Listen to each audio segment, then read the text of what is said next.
Siang hari di cuaca yang sangat panas di daerah California, diceritakan seorang bikers yang mengendarai motor Aprilia RSV Mile bernama Ford menepi di sebuah restoran atau semacam rest area gitulah.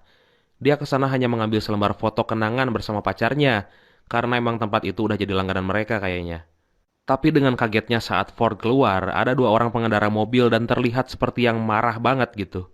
Kenapa ya? Oke, White, kita lihat dulu apa yang terjadi sebelumnya.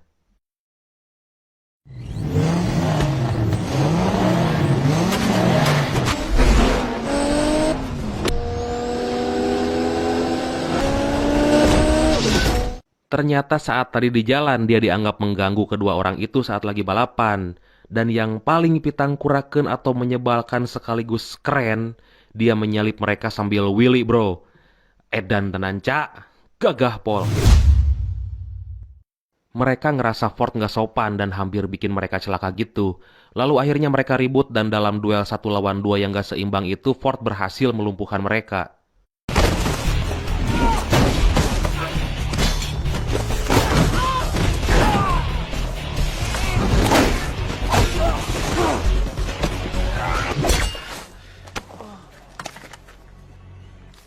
Sesaat setelah keributan itu datanglah dua motor dan ya, mereka adalah teman lama Ford yang bernama Val yang mengendarai Honda CBR 954RR dan Dalton dengan Honda VTR 1000 SP-nya.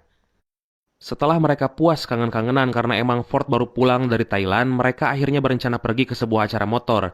Semacam kopdar gitulah untuk menemui pacarnya Ford yang buka stand di sana. Dan mereka pun berangkat.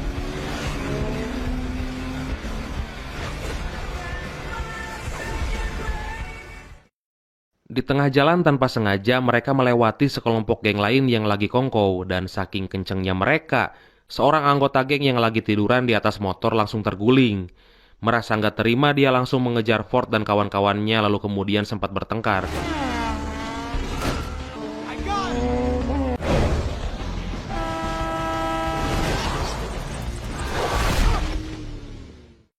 Lalu akhirnya gerombolan dari mereka datang dan saat itu Ford, Val, dan Dalton dikepung lalu terpojok.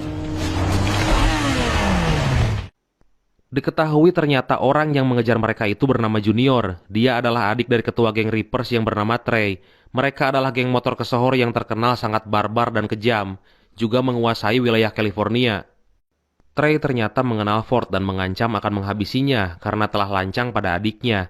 Hingga akhirnya Dewi Fortuna memihak pada Ford dan kawan-kawannya karena saat itu datang polisi dan mereka pun bubar. Hey, officer, how's it going? Get that bike from you later. Singkat cerita, Ford dan kawan-kawannya tiba di acara kopdar geng motor itu dan mereka pun langsung tebar pesona di acara itu. Anjay!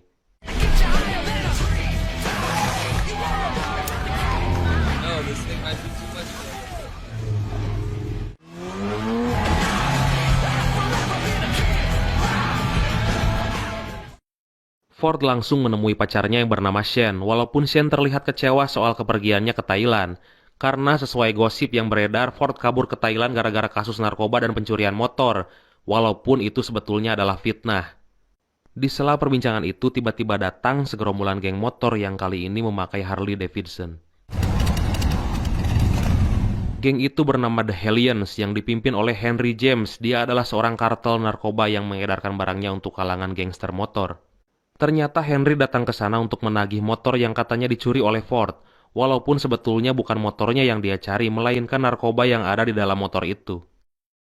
Di bawah situasi yang tertekan, akhirnya Ford bisa membela diri, lalu Henry dan gengnya pun pergi, sambil memperingatkan bahwa besok sore motor yang dia maksud harus dikembalikan.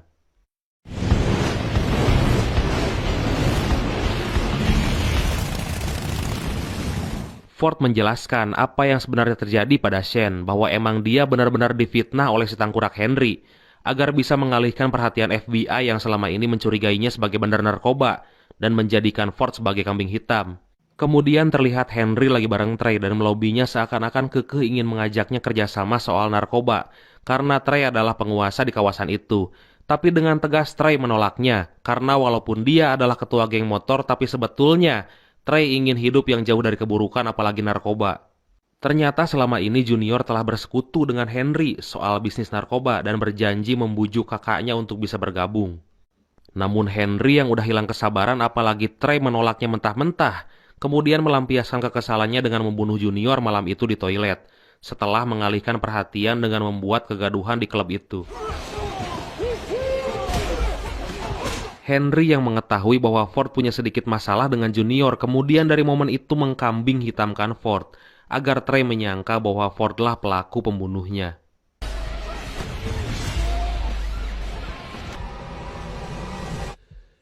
I assume you're apologizing for setting up a deal you couldn't do.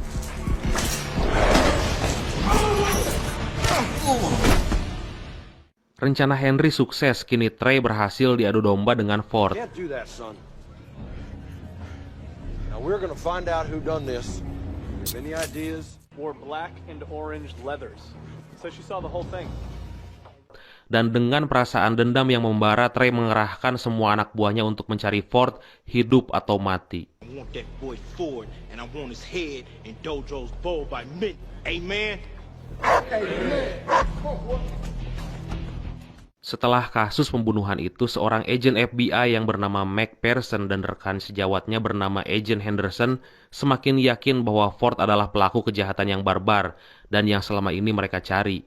Dan di buku kasusnya, Ford nggak hanya seorang bandar narkoba, tapi kali ini ditambah dengan pelaku pembunuhan yang buron.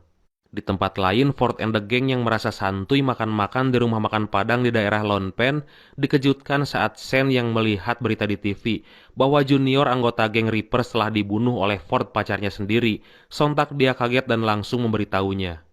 Posisi Ford udah terendus oleh FBI juga Trey dan gengnya. Saat ini mereka betul-betul memburunya. Dan akhirnya Trey berhasil menemukan mereka dan aksi kejar-kejaran pun terjadi.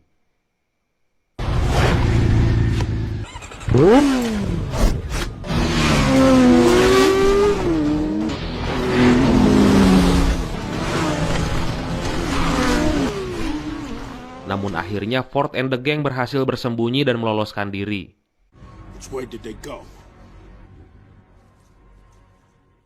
Ford mencoba menghubungi McPherson, si agen FBI. Dia menjelaskan kejadian sebenarnya, bahwa dia adalah korban fitnah Henry dan juga menjelaskan bahwa Henry lah yang membunuh Junior.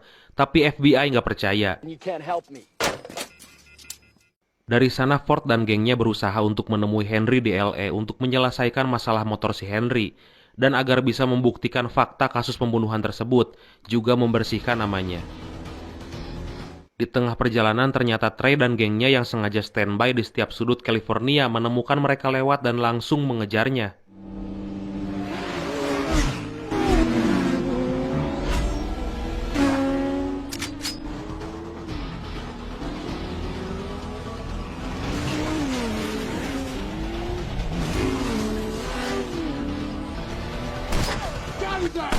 Shooting at us, Ford!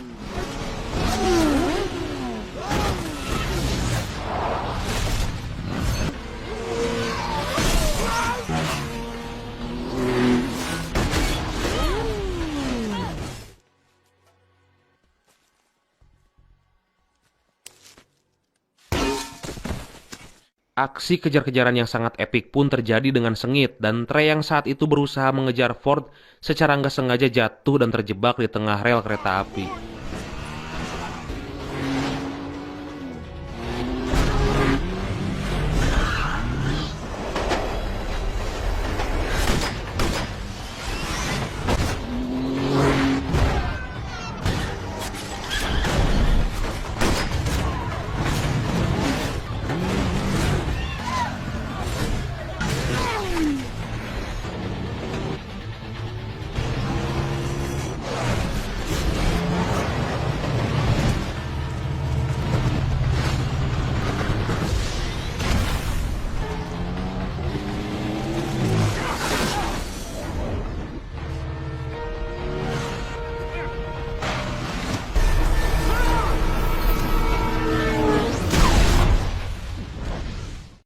Trey sempat berpikir jika memang Ford yang membunuh adiknya, kenapa dia menolongnya? I'm trying to figure out why. What's up? He ain't acting like no killer. Don't look right. Dari sana Ford menghubungi si tangkurak Henry dan membuat kesepakatan bahwa dia akan menemuinya untuk menyerahkan sabu-sabu itu dan memintanya untuk membersihkan namanya sebagai imbalan. Tapi masalahnya bagaimana kali ini dia bisa berhasil lolos dari blokade polisi yang udah memblokirnya untuk bisa sampai ke LA. Dan Ford punya rencana. Akhirnya Ford menemukan ide dengan cara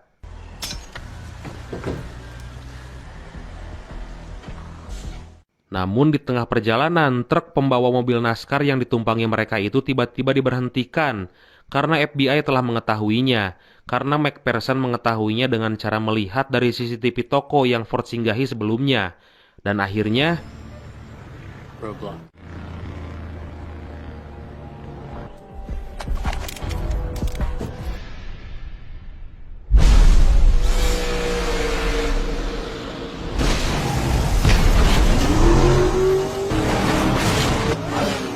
lagi-lagi Ford and the Gang berhasil meloloskan diri dan kabur menggunakan mobil NASCAR itu. Lalu mereka pun dikejar oleh FBI juga, Trey. Karena kemacetan, Ford akhirnya bertukar posisi dengan Dalton. Dan Trey berusaha mengejarnya hingga akhirnya mereka terjatuh dan perkelahian pun terjadi.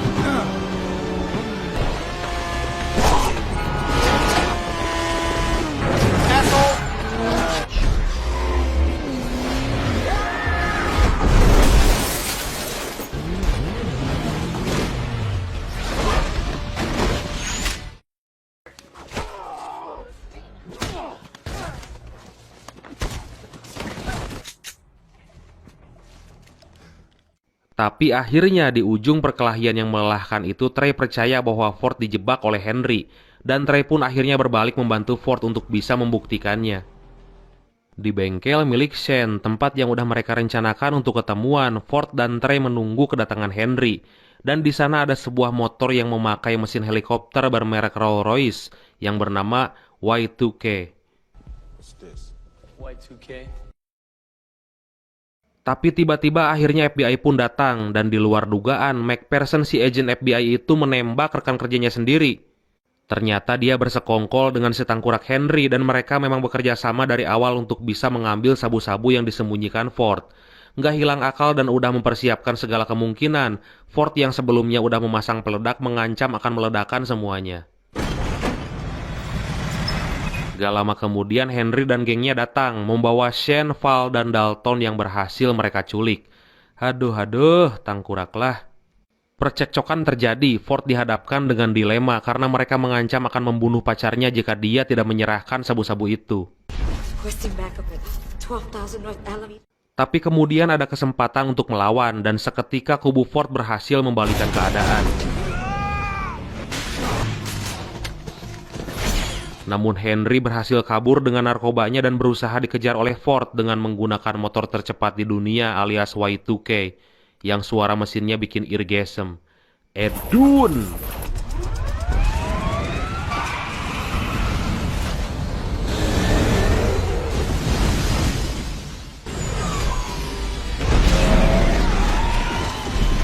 Di tempat berbeda terlihat Shane dan China, si cewek Henry, saling berhadapan. Lalu pertarungan antara kedua cewek barbar dengan menggunakan motor itu pun terjadi.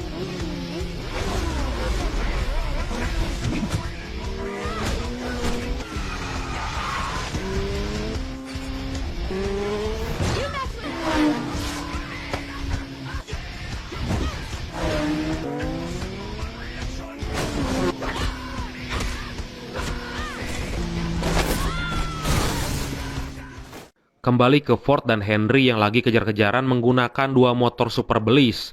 Berkali-kali mereka mempertontonkan adegan epik yang bikin mata melek.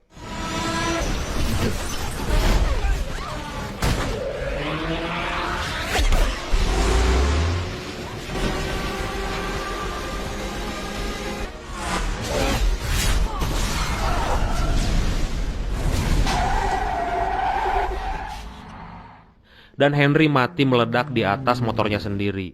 Akhirnya Trey sepenuhnya percaya pada Ford dan mereka pun bersahabat sejak itu. Sorry about your brother. Dari kejadian itu, bengkel satu-satunya yang paling berharga milik Shane hancur total. Tapi nggak masalah karena dia memutuskan untuk ikut bersama Ford, Val, dan Dalton untuk pergi ke Meksiko menikmati kebebasan mereka sejak saat itu. Dan tamat. Pesan yang bisa diambil dari film kali ini adalah jangan pernah menjudge seseorang hanya karena gosip, black campaign atau kejelekannya dari orang lain yang belum tentu kebenarannya. Kadang orang yang kita anggap jahat sama kita ternyata sebetulnya dia adalah orang yang baik. Tapi sebaliknya, kadang orang yang kita anggap baik ternyata dia adalah orang yang sangat jahat dan sangat membeliskan. Dan juga jangan coba-coba masuk ke dalam lingkungan dan pergaulan yang akan membuat kita menjadi negatif. Karena seseorang yang baik sekalipun bisa berubah saat dia masuk ke dalam lingkungan dan pergaulan yang jelek. Oke, brother santuy, terima kasih udah nonton sampai akhir. Gak bosan kami ucapkan mohon maaf jika masih banyak kekurangan. Karena aku mah apa atuh, cuma sekelompok pemimpi yang selalu dibanding-bandingkan. Hanya orang-orang yang berusaha dan mencoba terus belajar untuk bisa mempersembahkan yang terbaik buat kalian. Karena hal baik akan kembali baik, begitupun sebaliknya. Malah curhat banget ya. Oke, salam santuy untuk semua dan see you next time.